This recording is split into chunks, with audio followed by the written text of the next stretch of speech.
اعوذ باللہ من الشیطان الرجیم بسم اللہ الرحمن الرحیم انا انزلناہ فی لیلۃ القدر وما ادراک ما لیلۃ القدر لیلۃ القدر خیر من الف شہر تنزل الملائکۃ والروح فیہا بإذن ربہم من کل امر سلام ہی حتی مطلع الفجر۔ اب آئیے لیلۃ القدر، انا انزلناہ فی لیلۃ القدر، اس میں قدر سے مراد کیا ہے؟ قدر کی رات۔ بعض حضرات نے تو بڑی آسانی کی ہے کہ ترجمے میں کہہ دیا ہم نے اسے شب قدر میں نازل کیا۔ ظاہر بات ہے کہ ترجمے میں تو آسان ہے، لیل کی جگہ شب کا لفظ لے آئیے اور اس کے ساتھ قدر کے لفظ کو جو کا تو رکھ دیجئے۔ یہی وجہ ہے کہ اردو میں ترجمہ کرنا، اردو میں درس دینا قرآن کا بہت آسان ہے، لیکن کوئی ایسی اجنبی زبان ہو کہ جس کے الفاظ سرے سے مناسبت نہ رکھتے ہوں عربی زبان کے الفاظ کے ساتھ، وہاں بہت مشکل ہو جاتا ہے۔ اب اگر آپ انگریزی میں ٹرانسلیٹ کریں گے اس کو تو آپ کو کوئی مفہوم معین کرنا پڑے گا، کوئی ایک لفظ سلیکٹ کرنا پڑے گا، آپ قدر کے لفظ کو تو وہاں پر ریٹین نہیں کر سکتے، تو بہت مشکل ہو جائے گا ان زبانوں میں، چونکہ ہماری زبان جو ہے اس میں تو اکثر و بیشتر اصطلاحات جو ہیں وہ تو قرآن مجید کی جوں کی تو منتقل ہو گئی۔ تقویٰ کا لفظ ہے تو جوں کا تو ہے، ایمان کا لفظ ہے تو جوں کا تو ہے۔ اس اعتبار سے اردو میں ترجمہ یا اردو میں درس قرآن دینا بہت آسان ہے، لیکن کسی اور زبان میں کہ جس کا کوئی بھی ربط نہ ہو اردو کے ساتھ، عربی کے ساتھ، فارسی کے ساتھ، بہت مشکل ہے۔ اس قدر سے مراد کیا ہے؟ اس کے ضمن میں تین آراء ہیں کہ جو ملتی ہیں، دو بہت مشہور ہیں،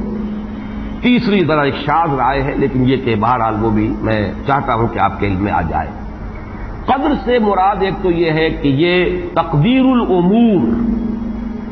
یہ رات وہ ہے کہ جس میں ایک سال کے لیے مقادیر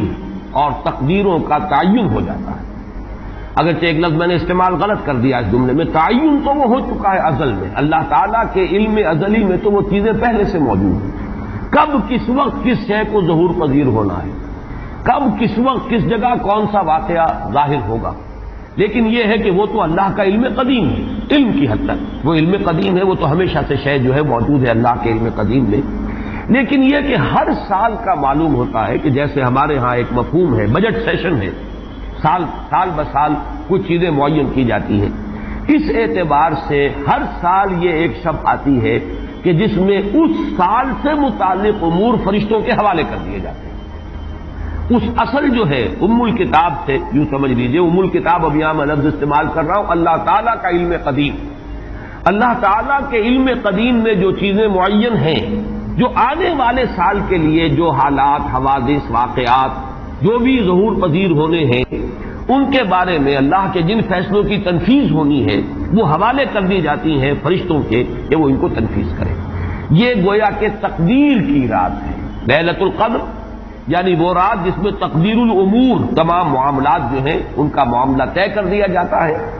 اور اس کی تائید ہوتی ہے وہ سورہ دخان کی آیت سے فیہا یفرق کل امر حکیم، اور اس آیت میں جو لفظ آیا وہ بہت پیارا آیا، یفرق، اس رات میں ہر بات جو پختہ ہے وہ جدا کر دی جاتی، فرق کے معنی جدا کرنا، فرق علیحدہ کر دینا، فرق کے معنی ہے کسی شے کے ٹکڑے کر دینا، وہ فرق ہوگا۔ فرقوا دینہم، انہوں نے اپنے دین کے ٹکڑے کر دیے، کسی شے کو، کسی جز کو کل سے جدا کرنا، یہ فرق ہوگا۔ تو معلوم ہوا فیہا یفرق کل امر حکیم۔ میں آج سوچ رہا تھا تو انگریزی کا ایک لفظ بہترین ذہن میں آیا، ایشو ہو جانا، ایک شے ایشو کر دی جاتی، اب یہ آرڈرز ایشو ہو گئے، طے ہے علم قدیم میں، اللہ تعالیٰ کا وہ علم قدیم جو ازلی ہے اس میں تو وہ چیزیں ہیں، لیکن اس سال کے لیے وہ آرڈرز ایشو کر دیے گئے، فیہا یفرق کل امر حکیم امرا من عندنا، ہمارے پاس سے ان معاملات کا معاملہ جو ہے فیصلہ ہوتا ہے، کوئی اور طاقت نہیں ہے فیصلہ کرنے والی، وہ فیصلے ہمارے ہی ہیں، ہمارے ہی پاس سے وہ فیصلے جو ہیں صادر ہوتے ہیں، لیکن یہ کہ اس شب میں لیلہ مبارکہ اسے کہا گیا، انا انزلناہ فی لیلۃ مبارکۃ انا کنا منذرین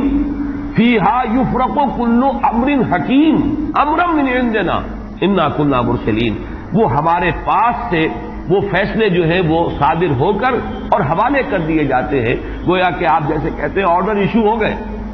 آپ کے تبادلے کے یا آپ کی ترقی کا جو حکم ہے ایشو ہو گیا. تو یہ گویا کہ یہ 1 سال کا معاملہ. اور اس کے ساتھ ہی نوٹ کر لیجئے قرآن حکیم میں معلوم ہوتا ہے کہ اللہ تعالیٰ کے ہاں سے یہ فیصلے جو ہیں قضاء و قدر کے اور جو بھی اللہ کے احکام ہیں ان کی تنفیذ تدبیر امر اس کے لیے بھی کئی لیولز معین ہیں. چنانچہ سورہ سجدہ میں جو فرمایا گیا ہے وہ تو یہ ہے کہ 1000 سال کا معاملہ طے ہو جاتا ہے. یدبر الامر من السماء الى الارض ثم يعرج الیہ فی یوم کان مقدارہ 1000 سنۃ مما تعدون. تمہاری تعداد اور تمہاری گنتی اور تمہارے حساب اور تمہاری تقویم سے جو 1000 سال بنتے ہیں اللہ تعالیٰ کی تدبیر امر اس کے حساب سے ہوتی ہے. اور پھر اس کی تکمیل کے بعد پھر ملائکہ جو ہے اس کی جو رپورٹ ہے وہ لے کر اللہ تعالیٰ کے حضور میں حاضر ہوتے ہیں. یہ کہا جا سکتا ہے کہ جیسے ہم یہ سمجھتے ہیں کہ 7 آسمان ہیں, ان 7 آسمانوں کے ساتھ اللہ تعالیٰ کا یہ جو تدبیر امر کا معاملہ ہے کہ جو سمائے دنیا ہے اس پر وہ سالانہ ایشو ہو رہے ہوں احکام قضاء و قدر کے, اور وہی ہے کہ جو پھر اس سال کے دوران ان کی تنفیذ ہو جاتی ہے. اور اگر اس سے آگے 100 برس کی کوئی پلاننگ ہے تو وہ دوسرے کہیں آسمان پر ہو, اور اس سے اوپر اگر کوئی 1000 برس کی پلاننگ ہے تو وہ اس سے کہیں اوپر کے آسمان پر ہو, اور اگر اس سے اوپر 10,000 برس کی کوئی پلاننگ ہے تو اس سے اوپر کے آسمان پر ہو. یہ سارے معاملات عین ممکن ہیں. یہ عالم امر کی وہ باتیں ہیں جن کو صحیح طور پر سمجھنا ہم صرف اشارات کے حوالے سے کوئی دوسرا سا تصور قائم کر سکتے ہیں کہ قرآن ایک طرف یہ نہیں کہہ رہا ہے یدبر الامر من السماء الى الارض ثم يعرج الیہ فی یوم کان مقدارہ 1000 سنۃ مما تعدون. سورہ معارج میں یہ بھی ہے تعرج الملائکۃ والروح الیہ فیہا, اس میں فی یوم کان مقدارہ 50,000 سنہ, 50,000 برس کا بھی ایک دن ہے اللہ کا. تو ہو سکتا ہے کہ ان تمام مختلف درجہ بدرجہ جو تدبیر امر کے فیصلے اللہ کی طرف سے حکمت الہی اور علم الہی سے جن چیزوں کا کہ ایشو ہو رہا ہو, جس کے کہ احکام صادر ہو رہے ہوں, وہ بھی درجہ بدرجہ ہو. اور یہ جو ہے سمائے دنیا پر یہ ایک سالانہ جو ہے نظم اس کا قائم ہو, اور اس کے حوالے سے فرشتوں کو جو اس دنیا کے فرشتے ہیں جو یہاں پر تنفیذ امر کی جو خدمت ہے اس پر مامور ہیں ان کے حوالے کر دیے جاتے ہیں. تو ایک رائے تو میں نے عرض کی کہ قدر سے مراد تقدیر, کہ یہ رات جو ہے تقدیر الامور کی رات ہے. تمام جو امور ہیں ان کے مقادیر, ان کی تعیین, ان کے بارے میں اللہ تعالیٰ کے احکام جو ہے ان کا ایشو ہو جانا. ایک رائے یہ ہے کہ یہ قدر سے مراد ہے قدر و منزلت, اونچا رتبہ, علو شان, منزلہ اور شرف. اب اس کی تائید ہوتی ہے, معلوم ایسا ہوتا ہے کہ یہ دونوں باتیں تو بیک وقت جو ہے مراد ہیں. اسی لیے میں نے کہا یہ دونوں اقوال بہت مشہور بھی ہیں, اور میرے نزدیک یہ دونوں ہی اس میں یہ ذو معنیین لفظ کے طور پر یہاں استعمال ہوا, یہ دونوں ہی مراد ہیں. یہ رات خود اپنی جگہ پر بھی بجائے خود, جسے ہم کہتے ہیں بجائے خود بھی بہت قدر و منزلت کی رات ہے, اور اس شب میں 1 سال کے معاملات جو ہیں وہ فرشتوں کے حوالے کر دیے جاتے ہیں. اس اعتبار سے اس کو کہا گیا لیلہ مبارکہ, انا انزلناہ فی لیلۃ مبارکہ. یہ خود مبارک ہے, اس کے اندر برکتیں ہیں, اس کے اندر عظمت ہے, اس کی اپنی شان بلند ہے, علو مرتبت کی حامل ہے یہ رات. یہ دو مفہوم جو ہیں جب تو میں نے جیسا کہ عرض کیا یہ تو بہت کثرت کے ساتھ ہیں اور یہی زیادہ مشہور بھی ہیں, بلکہ ان کے ضمن میں دوسری بات کے ضمن میں ایک نقطہ ترازی کے درجے کی بات ہے, لیکن بات کیونکہ حسین ہے وہ میں آپ کو سنا رہا ہوں. ابو بکر وراق ہیں جنہوں نے اس میں نقطہ پیدا کیا ہے کہ یہ لیلہ قدر اس لیے ہے لأنہ نزل فیہا کتاب ذو قدر علی لسان ملک ذی قدر علی امت لہا قدر. یہ 3 انہوں نے قدر جمع کیے ہیں کہ یہ اس لیے اس کو لیلۃ القدر کہا گیا کہ ایک طرف تو یہ کہ اس میں وہ کتاب نازل ہوئی جو بڑی قدر و منزلت والی کتاب ہے, ثانیاً وہ اس فرشتے کی زبانی نازل ہوئی کہ جو بہت قدر و منزلت کا ذی قوت عند ذی العرش مکین مطاع ثم امین. پھر اس امت کے لیے اس کی تنزیل ہو رہی ہے جس کی بڑی قدر و منزلت ہے اللہ کے ہاں. اور شاید اسی وجہ سے وہ کہتے ہیں جناب وراق کہ شاید اسی وجہ سے لفظ قدر جو ہے اس سورہ مبارکہ میں 3 مرتبہ آیا ہے. انا انزلناہ فی لیلۃ القدر وما ادراک ما لیلۃ القدر لیلۃ القدر خیر من الف شہر. لیکن جیسا کہ میں نے عرض کیا ہے یہ بس ایک نقطے کے حد تک ہے، ایک دلچسپ نقطہ ہے، میں نے اس کا تذکرہ کر دیا ہے۔ ایک تیسرا مفہوم جو شاذ ہے جو لیا گیا قدر سے، کہ قدر کا ایک مفہوم ہے تنگی کا بھی، جیسے کہ سورۃ الفجر میں ہم پڑھ چکے ہیں، فَأَمَّا الْإِنسَانُ إِذَا مَا ابْتَلَاهُ رَبُّهُ فَأَكْرَمَهُ وَنَعَّمَهُ فَيَقُولُ رَبِّي أَكْرَمَنِ وَأَمَّا إِذَا مَا ابْتَلَاهُ فَقَدَرَ عَلَيْهِ رِزْقَهُ فَيَقُولُ رَبِّي أَهَانَنِ۔ انسان کا معاملہ عجیب ہے کہ جب اس کا رب اس کا امتحان لیتا ہے، اسے آزماتا ہے، نعمتیں دے کر، عزت دے کر، تو کہتا میرے رب نے مجھے عزت دے دی، اور جب اس کا رب اس کو آزماتا ہے اس پر رزق کو تنگ کر کے، تو وہ کہتا میرے رب نے مجھے ذلیل کر دیا۔ تو یہاں پر جو تنگی کا مفہوم ہے قدر میں، تو ایک مفہوم یہ لیا گیا ہے کہ یہ لیلۃ القدر لیلۃ الضیق ہے، اور یہ اس لیے کہ اس زمین پر اتنی کثرت سے، اتنی کثیر تعداد میں فرشتے نازل ہوتے ہیں کہ تنگی پیدا ہو جاتی ہے۔ اب ظاہر بات ہے کہ یہ اس عالم ارواح کے ساتھ مناسبت رکھنے والے لوگ، جن کی اپنی روحیں جو ہیں وہ اس درجے لطیف ہوں کہ کچھ مناسبت ان کو پیدا ہو گئی ہو، صرف ان کا ایک ادراک ہو سکتا ہے، باقی یہ کہ جہاں تک لفظ کا تعلق ہے اس میں اس کی گنجائش موجود ہے۔ تو لیلۃ القدر کے 3 مفہوم ہوئے، جن میں سے 2 جو ہے پہلے وہ تو باہم جمع بھی ہو سکتے ہیں، ذو معنیین لفظ کی حیثیت سے اس کا استعمال ہو سکتا ہے۔ اس میں تمام مقادیر اور تمام تقدیروں کا گویا کہ اللہ تعالیٰ کی طرف سے صدور ہو جاتا ہے، ایشو ہو جاتے ہیں تمام احکام آئندہ سال کے لیے۔ دوسرے یہ کہ یہ خود اپنی جگہ پر بڑی مبارک اور بڑی قدر و منزلت والی رات ہے۔ تیسری بات وہ ہے جو میں نے عرض کیا، ایک شاذ سی رائے ہے کہ اس میں فرشتوں کا نزول اس کثرت سے ہوتا ہے کہ زمین کے اندر اس کی وجہ سے جگہ کی تنگی ہو جاتی ہے، واللہ عالم۔ اب اس کے بعد فرمایا وَمَا أَدْرَاكَ مَا لَيْلَةُ الْقَدْرِ، یہ ما ادراکا اور ما یدریکا، اس کے بارے میں بعض حضرات کی ایک رائے ہے جو شاید اس سے پہلے اتنی وضاحت سے میں نے کبھی بیان نہ کی ہو، آج اس کو نوٹ کر لیجئے۔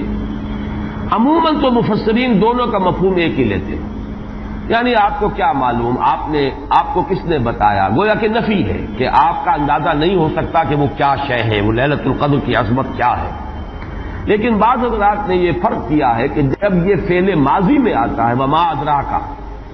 اس میں مراد یہ کہ آپ کو خوب معلوم ہے، کیا ہی معلوم ہے آپ کو کہ اس کی قدر و قیمت کیا ہے، یعنی اس میں گویا کہ نبی اکرم صلی اللہ علیہ وسلم کے لیے نفی نہیں بلکہ اس بات، القارعہ وما ادراک ما القارعہ، القارعہ ما القارعہ وما ادراک ما القارعہ، گویا کہ اس بات ہوتا ہے کہ آپ کو خوب معلوم ہے کہ قارعہ کیا ہے۔ لیکن یہ کہ جہاں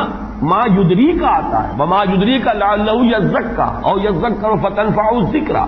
جہاں فعل مضارع آئے گا وہاں در حقیقت وہ مفہوم ہوگا کہ یہ بات حضور صلی اللہ علیہ وسلم کے علم میں نہیں ہے۔ آپ کو کیا معلوم، ہو سکتا ہے کہ وہ نصیحت اخذ کرتا، اس کو تزکیہ حاصل کر لیتا، تو اس کے اندر تو نفی ہو سکتی ہے کہ اس وقت آپ کے علم میں وہ بات نہیں ہے۔ لیکن یہ بھی ایک تو یہ کہ ایک علمی نقطہ ہے اور اس میں ذرا باریک قسم کی نحوی بحث ہے، میں خود اپنا مقام یہ نہیں سمجھتا کہ اس قسم کی باریک نحوی بحثوں میں کوئی حتمی رائے قائم کروں۔ دوسرے یہ کہ اس سے ہماری حد تک کوئی فرق واقع نہیں ہوتا، فرق اگر واقع ہوتا ہے تو محمد الرسول اللہ صلی اللہ علیہ وسلم کے بارے میں واقع ہوتا ہے کہ اگر وما ادراکا آیا ہے تو گویا کہ اس بات ہے کہ حضور کے علم میں وہ بات ہے، اور وما یدریکا ہے تو گویا کہ اس میں نفی ہے کہ وہ بات حضور کے علم میں نہیں ہے۔ لیکن ہمارے لیے تو دونوں حالتوں میں نفی ہی نفی ہے، ہمیں کیا معلوم قارعہ کی اصل حقیقت ہمیں کیا اندازہ ہو سکتا ہے، لیلۃ القدر کی اصل عظمت کا ہمیں کیا اندازہ ہو سکتا ہے، قرآن کی عظمت و فضیلت کا ہمیں کیا اندازہ ہو سکتا ہے۔ ہمارے اعتبار سے وہ بحث جو ہے وہ محض ایک اکیڈمک اور ایک علمی بحث بن کر رہ جاتی ہے، اس کا کوئی فرق واقع نہیں ہوتا۔ اب اس کے بعد سوال پیدا ہوتا ہے کہ یہ رات جو ہے مخفی کیوں رکھی گئی، تعین کے ساتھ کچھ معلوم نہیں، یہ رات کون سی رات ہے، کون سی رات ہے، اس کا جواب تو میں بعد میں دوں گا کہ اس میں جو آراء ہیں مختلف، لیکن یہ کہ اس کو کیوں مخفی رکھا گیا اس پر کچھ پیاری باتیں ہیں جو مفسرین نے کہی ہیں۔ پہلی بات تو یہ کہ جتنی عظیم چیزیں ہیں ان سب کو مخفی رکھا گیا۔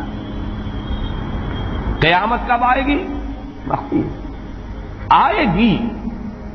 یہ یقینی ہے، کب آئے گی، یہ تو ان امور میں سے ہے کہ جس کا علم نبی اکرم صلی اللہ علیہ وسلم کو بھی نہیں دیا گیا، جبرائیل کو بھی نہیں دیا گیا۔ چنانچہ حدیث جبرائیل میں واضح طور پر الفاظ موجود ہیں وَمَا الْمَسْئُولُ عَنْهَا بِأَعْلَمَ مِنَ السَّائِلِ، کچھ معلوم نہیں، نہ سائل کو معلوم نہ مسئول کو معلوم قیامت کب آئے گی۔ اب یہ عظیم حقیقت مخفی رکھا گیا اور اس کا خاص طور پر ذکر کیا گیا سورہ طٰہٰ میں، اکاد اخفیھا لتجزی کل نفس بما تسعی۔ اگر تعین کر دیا جاتا تو جو قریب کے زمانے کے لوگ ہوتے وہ تو خوب پھر محنت کرتے آخرت کے لیے، اور ذرا فاصلے والے ہوتے وہ ذرا تساہل کرتے اس کے بارے میں۔ اس کو رکھا گیا ہے، تلوار لٹکی ہوئی ہے، کسی بھی وقت گر سکتی ہے، یہ جیسے گلوٹین کبھی اگر آپ نے دیکھا ہو جس طریقے سے کہ اس کا چھرا گرتا ہے، کسی بھی وقت گر سکتی ہے، لہذا ہر وقت چوکس رہو، چوکس میں رہو، جیسے کہ صحابہ کرام کی شان معلوم ہوتی ہے بعض روایات سے کہ ذرا تیز ہوا چلتی تھی تو وہ سمجھتے تھے کہ قیامت آ گئی۔ اس درجے استحضار تھا اعصاب کے اوپر، اس کا اتنا اثر تھا کہ ذرا تیز دھکڑ چلا اور انہوں نے سمجھا قیامت آ گئی۔ تو اس طریقے سے قیامت کو مخفی رکھا گیا۔ اکاد اخفیھا لتجزی کل نفس بما تسعی۔ نہ آج سے 100 برس پہلے والوں کو معلوم تھا کہ قیامت کب آئے گی، نہ آج والوں کو معلوم ہے، نہ اگر ابھی دنیا کی عمر ہے ابھی 100 برس اور تو قیامت سے ایک دن پہلے بھی شاید یقینی طور پر معلوم نہ ہو سکے کہ کل قیامت آ رہی ہے، تاکہ ہر وقت جو ہے امتحان اتنا ہی شدید رہے، اتنا ہی کڑا امتحان رہے ہر ایک کے لیے۔ لتجزی کل نفس بما تجزی بما تسعی، تاکہ ہر ذی نفس کو بدلہ ملے اس کی سعی کے مطابق۔ اسی طریقے سے موت کا وقت معلوم نہیں، وما تدری نفس بأی ارض تموت، کہاں موت آئے گی کچھ معلوم نہیں، کہاں موت آئے گی کب موت آئے گی کچھ معلوم نہیں۔ اسی طرح نوٹ کیجئے صلاۃ وسطیٰ، حافظوا علی الصلوات والصلاۃ الوسطیٰ معین نہیں ہے، اس کے لیے آراء اگرچہ ہے، اکثر آراء جمع ہو گئی ہیں صلاۃ العصر کے بارے میں، لیکن تعین سے حتمی طور پر نہیں کہہ سکتے۔ یہ رائے بھی ہے کہ کوئی بھی معین نہیں، تمام نمازیں جو ہیں وہ صلاۃ وسطیٰ کے حکم میں۔ بہترین نماز کوشش کرو کہ پوری محافظت کرو، صرف نماز کی نہیں، بہترین نماز کی،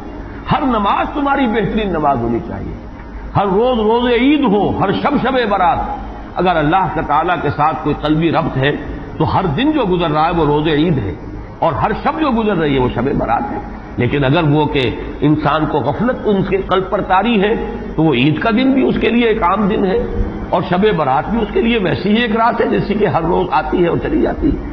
اس اعتبار سے اس کو بھی خاص جو ہے معین نہیں کیا گیا صلاۃ وسطیٰ کون سی ہے۔ اسی طرح بعض روایات میں جو آتا ہے اس میں اعظم، اللہ کا ایک نام ایسا ہے کہ اس کے واسطے سے اللہ سے جو بات مانگی جائے وہ رد نہیں ہو، لیکن وہ کون سا نہیں بتایا گیا۔ اقوال ہیں، اندازے ہیں، حی و قیوم پر زیادہ، الحی القیوم پر زیادہ لوگوں کا جو ہے وہ اجماع ہوا ہے، لیکن یہ کہ یقین سے نہیں کہہ سکتے۔ تو اسی میں اس کو بھی نوٹ کر لیجئے کہ اس کو مخفی رکھا گیا ہے لیلۃ القدر کو۔ لوگ زیادہ سے زیادہ محنت کریں، زیادہ سے زیادہ مشقت کریں، اس کے لیے جو بھی اس کی قدر و منزلت سے کسی درجے میں آگاہ ہے، وہ اگر معین ہی ہو جاتا کہ ایک شب یہ ہے تو پھر تو سب کے سب اس رات میں محنت کر لیتے، باقی راتیں جو ہیں وہ پھر سونی اور ویران گزرتی۔ لیکن یہ کہ مطلوب یہ ہے کہ زیادہ سے زیادہ راتیں آباد ہوں، زیادہ سے زیادہ راتوں میں ذکر ہو، عبادت ہو، دعا ہو، اس لیے اس کو مخفی رکھا گیا، یہ حکمت ہے۔ اس میں بھی ایک عجیب نکتہ ہے جو امام راضی رحمۃ اللہ علیہ نے بیان کیا ہے، اور حوالہ اگرچہ نہیں دیا اس حدیث کا، لیکن ایک روایت کے حوالے سے بات بیان کی ہے کہ اس کے ظاہر نہ کرنے میں بھی اللہ کی ایک شفقت اور رحمت ہے بندوں کے حق میں، اس لیے کہ اس کی قدر جتنی زیادہ ہے اتنی ہی اس کی ناقدری پر سزا ہوگی۔ اگر معلوم ہو کہ یہ شب ہے اور اس کی ناقدری کو انسان کرے تو گویا کہ پھر وہ اتنا ہی زیادہ مورد عقاب اور مورد سزا بن جائے گا۔ اس کے لیے ایک بڑا پیارا واقعہ نقل کیا امام راضی نے کہ حضور صلی اللہ علیہ وسلم حضرت علی رضی اللہ تعالی عنہ ایک روز مسجد میں داخل ہوئے، ساتھ ہی آئے ہیں، دیکھا کہ ایک شخص سو رہا ہے، نماز کا وقت ہو چکا تھا۔ حضور نے حضرت علی سے فرمایا کہ اسے جگا دو، اسے ہوش میں لے آؤ تاکہ یہ وضو کرے، نماز کے لیے تیاری کرے۔ حضرت علی نے امتثال امر کیا، جا کر جگا دیا۔ لیکن پھر ایک سوال کیا حضرت علی نے کہ حضور آپ تو خود نیکی کے کاموں میں بہت سبقت فرمانے والے ہیں، سباق بالخیر یہ لفظ ہے، سبقت کرنے والے بہت کثرت کے ساتھ، تو آپ نے یہ جو ہے یہ کام خود کیوں نہیں فرمایا اور مجھے کیوں اس کے لیے آپ نے حکم دیا؟ آپ خود بھی اسے جگا سکتے تھے۔ آپ نے فرمایا کہ تم اس کی حکمت کو سمجھ لو، میرے جگانے پر اگر وہ نہ جاگتا اور انکار کر دیتا تو کفر ہو جاتا اس کے حق میں، اور تمہارے جگانے پر اگر کوئی تساہل سے بھی وہ کام لیتا تو وہ کفر نہ ہوتا۔ تو یہ ایک فرق ہے کہ اللہ تعالیٰ کی طرف سے ایک شفقت ہے کہ حضور صلی اللہ علیہ وسلم جگاتے اور کسی درجے میں وہ انکار کر دیتا۔ کبھی ایسا بھی ہوتا آدمی نیند میں ہے اور وہ کہتا جاؤ جاؤ مجھے آرام کرنے دو، تو اگر میرے ساتھ یہ معاملہ ہوتا تو وہ کفر کے درجے کو پہنچ جاتی بات، لیکن اگر تمہارے ساتھ یہ معاملہ ہو بھی جاتا تو اس درجے شدید نہ ہوتا۔ تو گویا کہ حضور نے اس شخص پر شفقت کے اعتبار سے یہ شکل اختیار کی کہ خود نہیں جگایا، بلکہ یہ کہ حضرت علی رضی اللہ تعالیٰ عنہ کو حکم دیا کہ اسے جگا دیں۔ تو یہ نقطہ کہ لیلۃ القدر کے اخفاء میں یہ بات بھی ہے کہ اگر اس کو عیاں کر دیا جاتا، معین کر دیا جاتا، تو پھر جو لوگ اس سے غافل رہتے پھر وہ بہت سخت ناقدری کا ارتکاب کرتے اور بڑی سزا کے مستوجب ہو جاتے۔ اب آپ چھٹی بحث ہے کہ وہ رات کون سی ہے۔ اگرچہ ایک رائے شاذ یہ بھی ہے کہ وہ رمضان سے باہر کی رات بھی ہو سکتی ہے، لازم نہیں ہے کہ رمضان ہی کی کوئی شب ہو۔ اس میں چونکہ بعض حضرات نے ایک روایت کی وجہ سے یہ جسے ہم شب برات کہتے ہیں، لیلۃ البرات، یہ شعبان کی 15ویں شب، درمیانی شب، اور اس کے بارے میں ایک روایت موجود ہے حضرت عائشہ صدیقہ رضی اللہ تعالی عنہا کی کہ رات کے وقت ان کی آنکھ کھلی اور وہ باری آپ ہی کے پاس شب باسی کی تھی حضور کی، تو حضور موجود نہیں تھے، تو تشویش ہوئی کہاں گئے۔ تو جب تلاش کی گئی تو معلوم ہوا کہ حضور جنت البقیع قبرستان میں پہنچے ہوئے ہیں اور وہاں آپ ان کے لیے جو بھی وہاں دفن ہیں ان کے لیے استغفار فرما رہے ہیں۔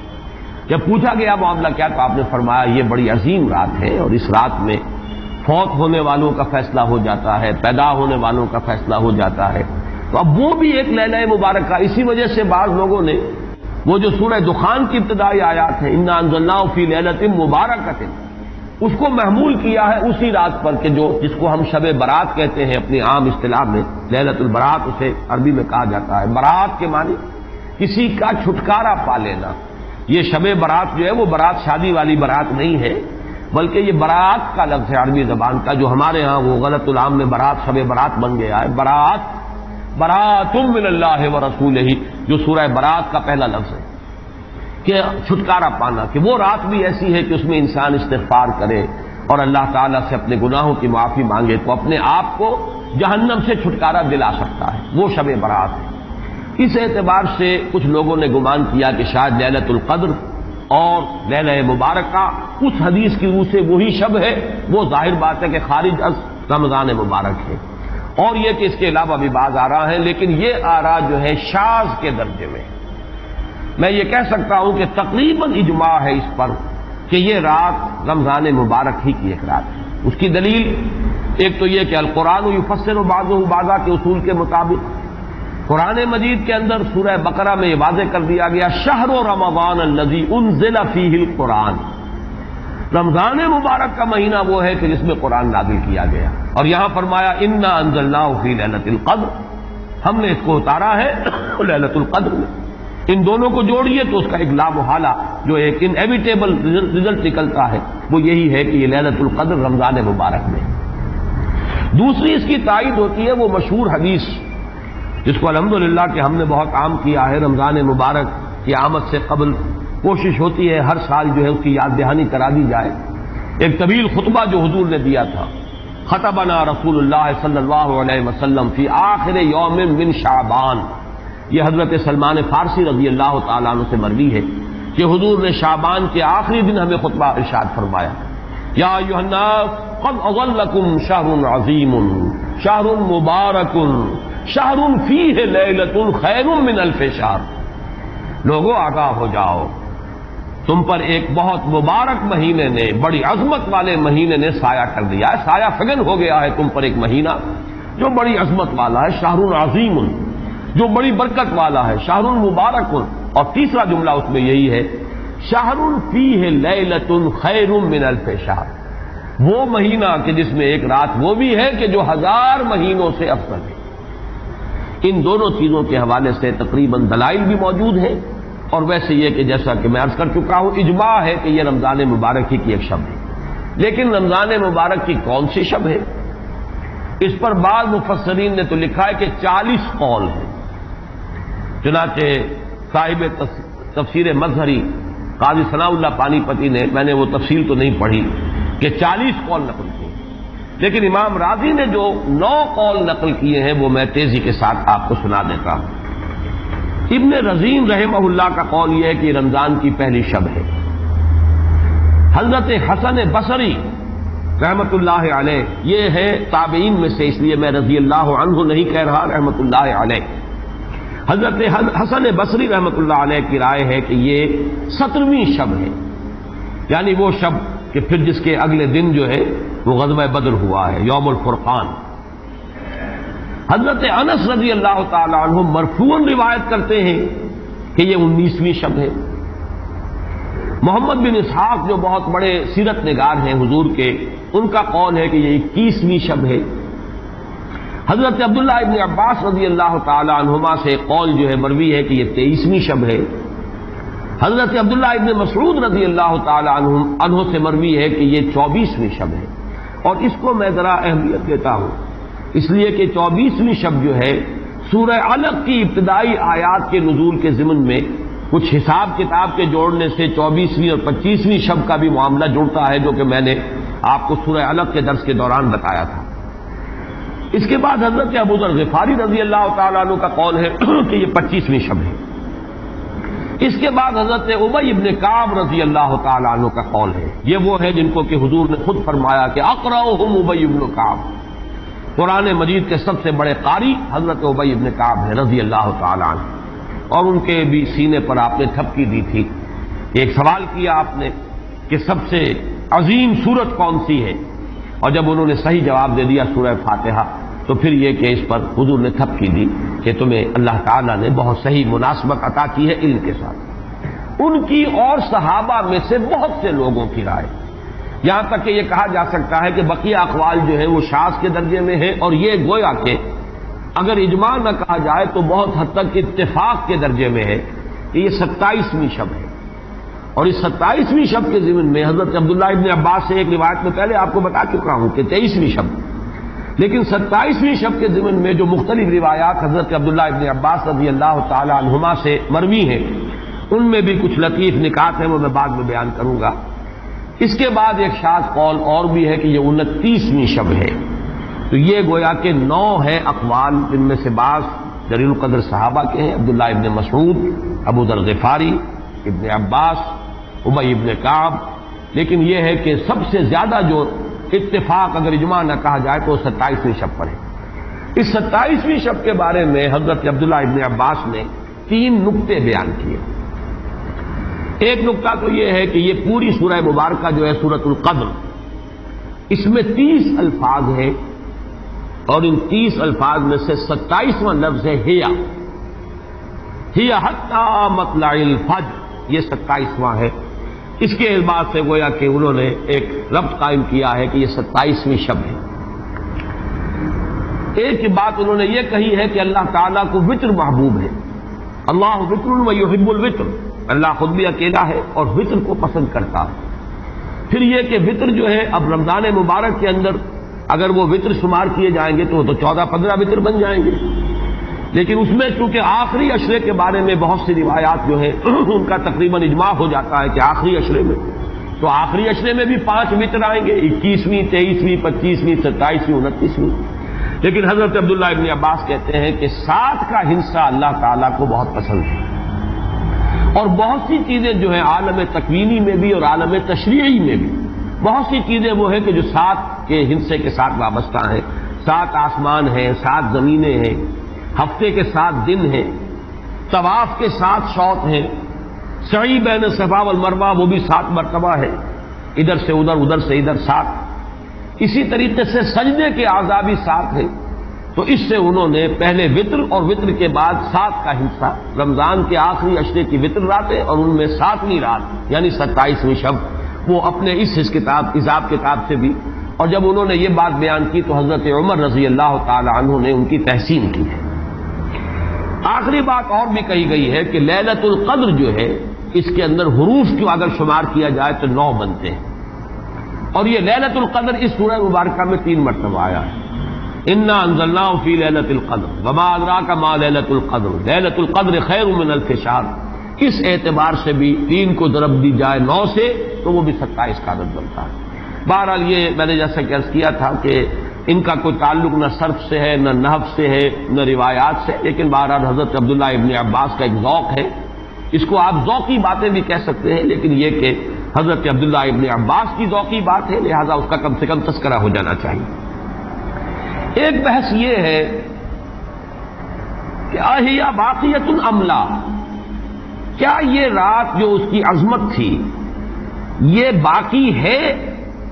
یا صرف وہی رات جو تھی جس میں کہ قرآن مجید نازل کیا گیا وہی عظمت کی حامل تھی؟ انا انزلناہ فی لیلۃ القدر، یا یہ کہ اب بھی ہر سال یہ رات آ رہی ہے تو اسی عظمت کی حامل ہے، اسی قدر و منزلت کی، اسی برکت کی حامل ہے؟ اس پر بھی تقریباً ایک اجماع ہے کہ یہ لیلۃ القدر باقی ہے، ہر سال آتی ہے۔ اس کے ضمن میں بلکہ میں چاہتا ہوں کہ اپنے قول کی تصحیح کر دوں کہ میں ایک رائے میں نے ابتدائی دور میں بیان کی ہے اپنے بعض خطبات میں، تقاریر میں، اور وہ جیسا کہ ایک خطیبانہ انداز ہوتا ہے،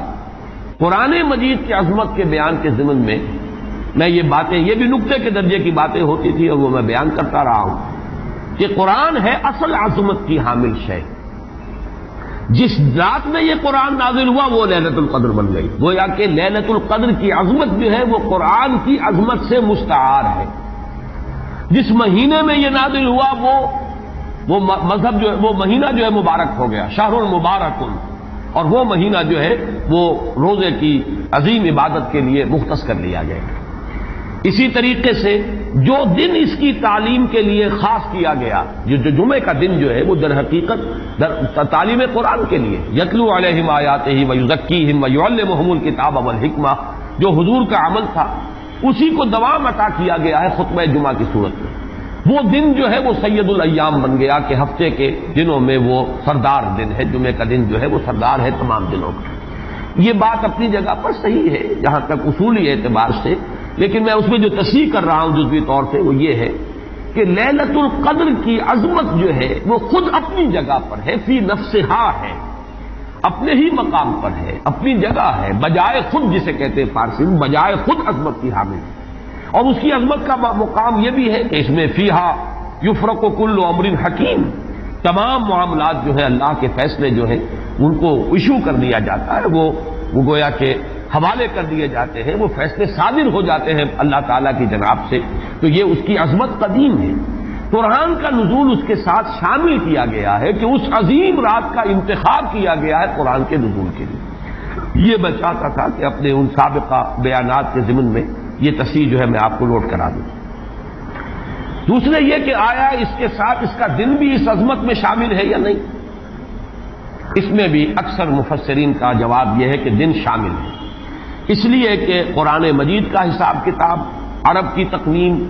اس میں رات بول کر بھی دن رات مراد لیتے تھے اور یوم بول کر بھی دن رات مراد لیتے تھے۔ یوم بھی 24 گھنٹے کے مجموعے کا نام ہے، اور جب رات کا تذکرہ آتا ہے تو رات بھی در حقیقت دن اور رات کے 24 گھنٹوں پر اس کا جو ہے اطلاق کیا جاتا ہے۔ جو دن آتا ہے رات کے بعد وہ اس رات کے تابع ہے۔ اس اعتبار سے یہ عظمت جو ہے صرف شب کے ساتھ نہیں ہے، بلکہ یہ کہ اس کے بعد آنے والا دن جو ہے وہ بھی اسی عظمت کا حامل ہے۔ اس سے ایک بہت بڑا مسئلہ حل ہو جاتا ہے کہ جو اس دور میں خاص طور پر بہت سے لوگوں کے ذہنوں کو پریشان کر سکتا ہے، اور وہ یہ کہ جب کہ مکے میں یا عرب میں رات ہے تو امریکہ میں وہ دن ہے۔ وہ دن، یا اگر وہ رات آئے گی تو ابھی اس کے کچھ 12 گھنٹے کے بعد وہاں پر رات آئے گی۔ اس اعتبار سے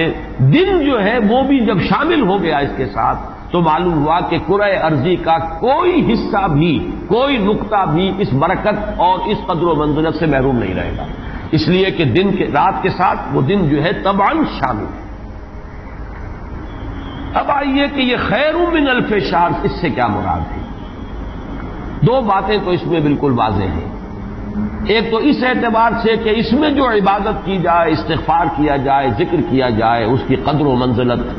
اس کے لیے ایک تعبیر ہے، جو انداز اسلوب بیان اختیار کیا گیا وہ یہ ہے، اس سے مراد وہ 1000 مہینے جو ہے گنتی کے 1000 مہینے نہیں ہیں۔ اس کو جن لوگوں نے حساب کر کے 83 برس اور کچھ مہینے نکالے ہوئے تو وہ در حقیقت یہ حساب کتاب نہیں ہوتا۔ عربی زبان میں کہیں 100، کہیں 70، کہیں 1000،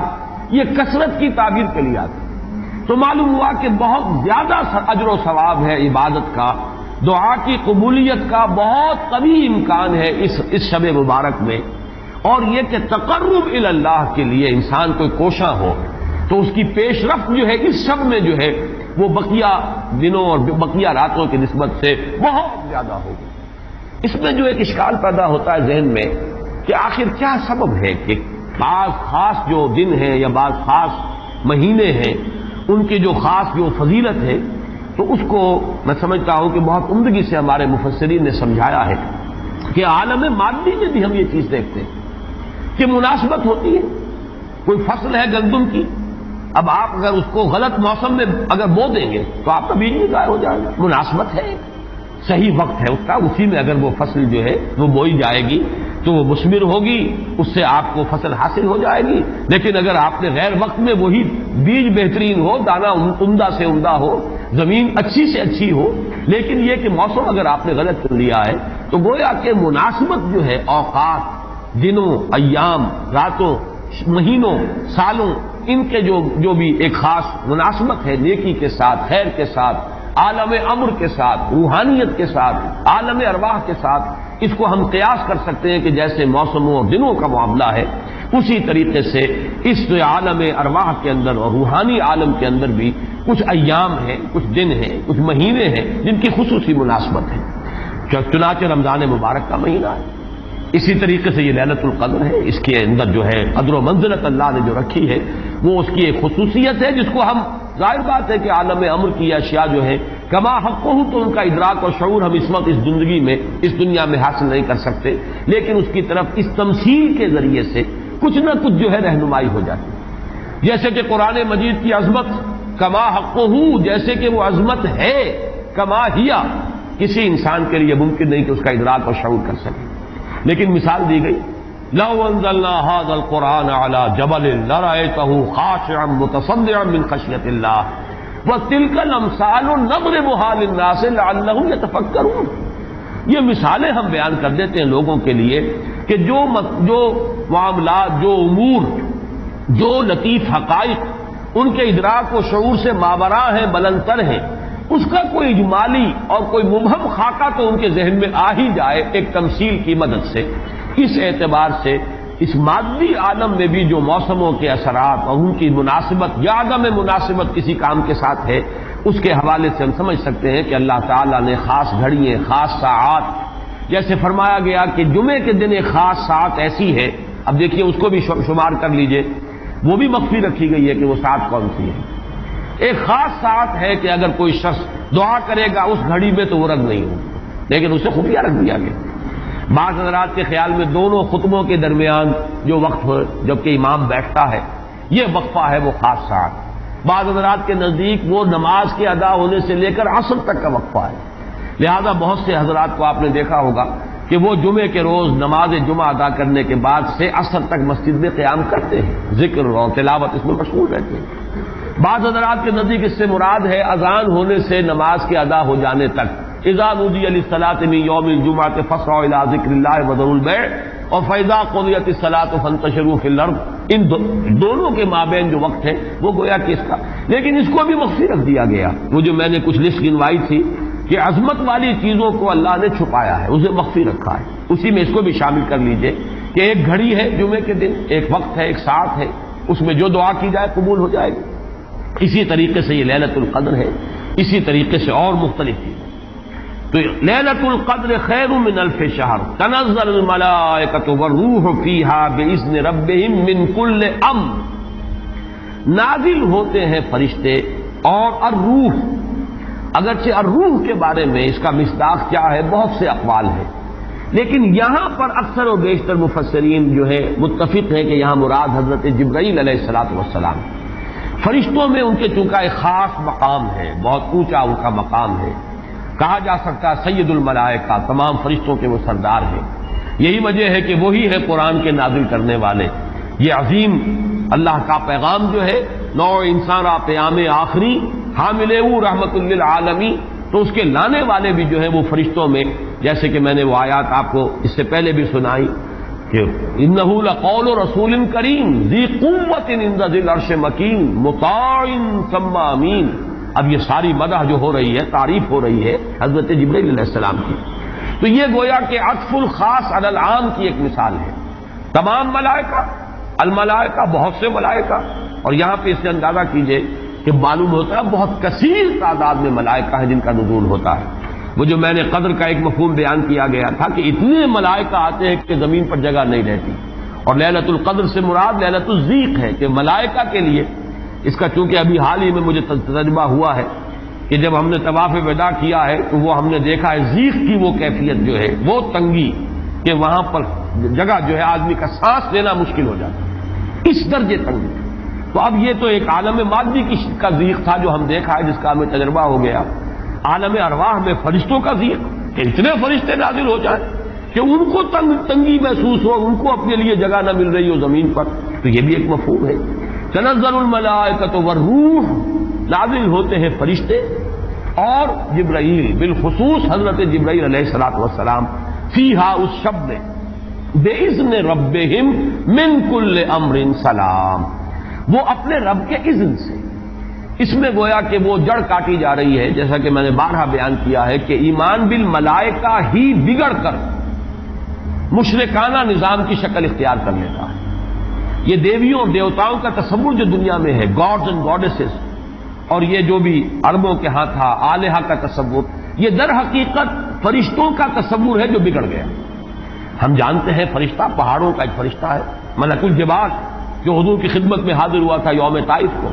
اگر آپ مجھے حکم دیں میں ان پہاڑوں کو آپس میں ٹکرا دوں اور جن لوگوں نے آپ کے ساتھ یہ زیادتی کی ہے وہ سرمے کی طرح پس کر رہ جائیں۔ ملک الجبال ایک فرشتہ ہے کہ جو پہاڑوں پر معمور ہے، اسی کو کہہ دیا گیا پہاڑوں کا دیوتا۔ فرق کیا ہے؟ ملک الجبال اور پہاڑوں کا دیوتا میں فرق کیا ہے؟ دیوتا کے ساتھ تصور یہ کہ اسے کچھ اختیار حاصل ہے، جبکہ فرشتوں کے بارے میں جو صراحت قرآن کرتا ان کے پاس اختیار کوئی نہیں۔ یفعلون ما یؤمرون، وہ وہی کچھ کرتے ہیں جو جس کا انہیں حکم دیا جاتا ہے۔ لا یعصون اللہ ما امرهم ویفعلون ما یؤمرون، وہ اللہ کے کسی حکم کی نافرمانی نہیں کرتے، وہی کرتے ہیں جس کا ان کو حکم ہوتا ہے۔ اور وہ آیت جو میں نے پہلے بھی آج سنائی ہے، حضرت جبرائیل نے حضور کے اس شکوے یا گلے کے جواب میں جو بھی کہا، اپنی وضاحت پیش کی، ما نتنزل الا بامر ربک، اے نبی، اے محمد صلی اللہ علیہ وسلم، آپ کا شوق اپنی جگہ، لیکن ہم نازل نہیں ہو سکتے آپ کے رب کے اذن کے بغیر، آپ کے رب کے حکم کے بغیر، ہمارا اختیار نہیں ہے۔ اور وہ مقام اس اعتبار سے عظیم ترین مقام ہے قرآن مجید کا، ضربۃ السلام ہے، لہو ما بین ایدینا وما خلفنا وما بین ذالک، اللہ ہی کا اختیار ہے اس پر بھی جو ہمارے سامنے ہے، اللہ کے اختیار میں ہے وہ بھی جو ہمارے پیچھے ہے، اور اللہ کے اختیار میں وہ بھی جو ان دونوں کے مابین ہے۔ اب ان دونوں کے مابین کیا ہے؟ میرے آگے یہ سب کچھ ہے، میرے پیچھے یہ سب کچھ ہے، میرے آگے اور پیچھے کے مابین کون ہے؟ میں ہوں۔ گویا کہ ملائکہ بالکلیہ اللہ کے اختیار میں، ان کا کوئی اختیار جو ہے اپنا نہیں ہے، اگرچہ بہت ملائکہ مقربین ہے، مقام بہت بلند ہے، نوری مخلوق ہے۔ چنانچہ مسلم شریف میں حضرت عائشہ صدیقہ رضی اللہ تعالی عنہا سے روایت موجود ہے کہ اللہ نے فرشتوں کو نور سے پیدا کیا، نوری الخلق، نوری الاصل، پھر یہ کہ مقربین، اللہ کے بہت قریب قرب رکھنے والے، لیکن اختیار جو حکم ملتا ہے۔ بس یہ بات پیش نظر رہے تو ایمان بالملائکہ جو لازم ہے، ہمارے ایمانیات کا جزو لا ينفک ہے۔ آمنت باللہ وملائکتہ وکتبہ ورسلہ والیوم الآخر والقدر خیرہ وشرہ من اللہ تعالی والبعث بعد الموت۔ ایمان باللہ کے فوراً بعد ایمان بالملائکہ لازم ہے، لیکن یہ کہ ذرا سا دیکھیے بال برابر ادھر سے ادھر ہو جانے سے وہ جو ہے کہ رفتم کے خارج پاکشم محمل نہا شد از نظر،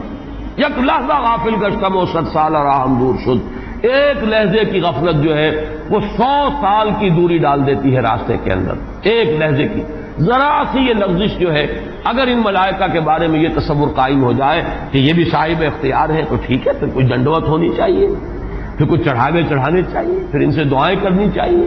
ان سے استغاثہ ہونا چاہیے، ان کو پکارا جانا چاہیے۔ وہ سارا کا سارا شرک کا جو تومار ہے اب اس کے لیے پورا جواز پیدا ہو گیا اگر ذرا سی یہ علمی غلطی ہو جائے۔ تو اسی لیے یہاں پر خاص طور پر تنزل الملائکۃ والروح فیہا بإذن ربہم،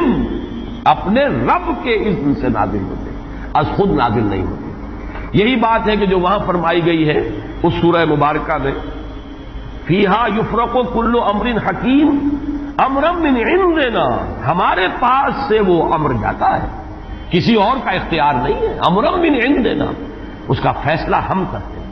یدبر الامر ہم ہیں، تدبیر امر ہم کرتے ہیں، فیصلہ کرنے والے ہم ہیں، حکم دینے والے ہم ہیں،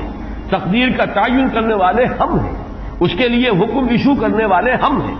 تو فرمایا امرا من عندنا انا کنا مرسلین، اور ہم ہی ہیں کہ جو بھیجنے والے ہیں. اپنے فرشتوں کو بھیجتے ہیں تنفیذ امر کے لیے، اپنے رسولوں کو بھیجتے ہیں لوگوں کو خبردار کرنے کے لیے، جو کہ اگلی صورت کا مقصد ہے، جو مرکزی مضمون ہے کہ مقصد رسالت ہے کیا.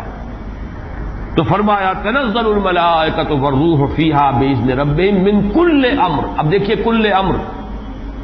کس طرح یہ الفاظ جو ہے ایک دوسرے کے ساتھ ان دونوں مقامات کے جو ٹیلی کر رہے ہیں. انا انزلناہ فی لیلۃ القدر،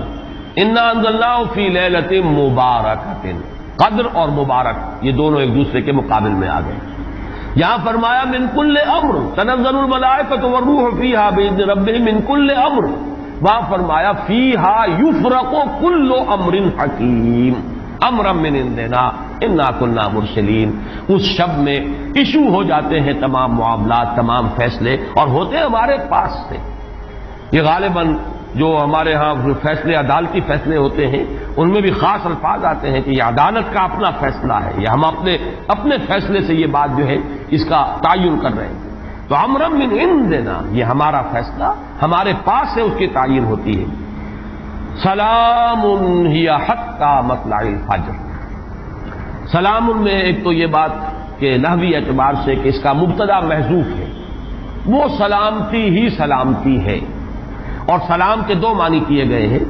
ایک تو جو سلام کا یا سلامتی کا ذریعہ بنے. یہ رات سلامتی کی رات ہے، اس رات میں سلامتی حاصل کی جا سکتی ہے، اس رات میں اللہ کی مغفرت حاصل کی جا سکتی ہے، اللہ کے عفو و درگزر کے عام ہونے کی رات ہے. ایک یہ کہ اس رات میں مولانا اسلائی صاحب نے ایک بڑا پیارا لفظ استعمال کیا ہے کہ جو شیاطین جن ہیں ان پر کرفیو لگا دیا جاتا ہے. جیسے رمضان مبارک کے بارے میں آیا ہے کہ ان جو شیاطین ہیں ان کو قید کر دیا جاتا ہے. یعنی یہ کہ برائی کے جو محرکات و دوائی ہیں ان میں کمی آ جاتی ہے، خیر کے دوائی اور داعیات و محرکات وہ اس کے اندر نکھرتے ہیں، ابھرتے ہیں. اور یہ ہر شخص کو اندازہ ہے رمضان مبارک کا ایک خاص ماحول ہوتا ہے. اس میں واقعہ یہ ہے کہ اگرچہ بدطینت لوگ اس میں بھی بد کرداری کا معاملہ کرتے ہیں، لیکن یہ کہ طبیعت جو عام ماحول اس ماہ مبارک کا ہوتا ہے اس میں خیر کا کرنا نسبتاً بہت آسان دوسرے دنوں کے مقابلے میں. اور برائی کی طرف میلان جو ہے وہ زیادہ ہی شدید ہوگا تو شاید اس کا جو ہے اظہار ہو جائے، ورنہ عام طور پر برائی کے میلانات جو ہے ان میں کمی پیدا ہو جاتی ہے. تو سلام ایک تو اس معنی میں کہ سلامتی حاصل کرنے والی رات، دوسرے یہ کہ اس رات میں سلامتی ہوتی ہے کہ جنات جو ہیں شیاطین جن ان کے اوپر پابندیاں ہیں، قدغنے ہیں. اور ایک یہ لفظ لایا گیا ہے سالم کے معنی میں. سالم پوری رات، یہ پوری رات کا معاملہ ہے، اس کی کوئی خاص ساعت نہیں ہے. اس میں گویا کہ خاص دلجوئی کی جا رہی ہے کہ اگر کوئی شخص پوری رات میں نہیں بھی جاگ سکا لیکن اگر طبیعت میں انشراح ہو جائے کسی اس کی ایک ساعت میں، کسی ایک حصے میں، تو وہ یہ سمجھے کہ وہ محروم نہیں رہا، اسے اس رات کی سعادتوں اور برکات میں سے حصہ مل جائے.